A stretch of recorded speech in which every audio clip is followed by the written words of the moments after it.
তুমি আমার প্রপোজালে রাজি? না, রাজি না। রাজি না কেন? সমস্যা কি?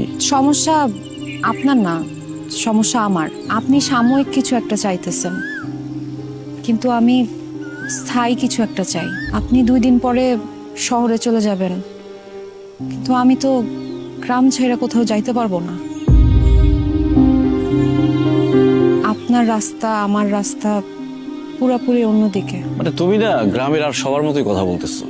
এই গ্রামে কি আছে যে গ্রামে থাকা লাগবে? এই গ্রামের মাটি আছে, নারীর টান আছে, এগুলো ফাইলে তো আমি কোথাও যাইতে পারবো না। আপনি যদি আমার চোখ দিয়ে এই গ্রামটারে দেখতে পারতেন তাইলে ঠিকই বুঝতেন। আমি না আসলেই বুঝতে পারছি না এই গ্রামের মধ্যে কি আছে। তুমি একটাবার চিন্তা করে দেখো, শহরে গেলে আমাদের গাড়ি আছে, বাড়ি আছে, টাকা পয়সার কোনো অভাব নাই, কাজের মানুষ আছে, তোমার কোনো কাজও করা লাগবে না। তারপরে তুমি আমার প্রপোজাল অ্যাকসেপ্ট করছো না। একটু ভেবে দেখো। আমি ভাবছি, ভেবেই বলতেছি, এই গ্রাম ছেড়ে আমি কোথাও যাইতে পারবো না। দেখেন, আপনি আমার জন্য অনেক কিছু করছেন, এর থেকে বেশি কিছু আমার বোধহয় আপনার থেকে আশা করা ঠিক হবে না।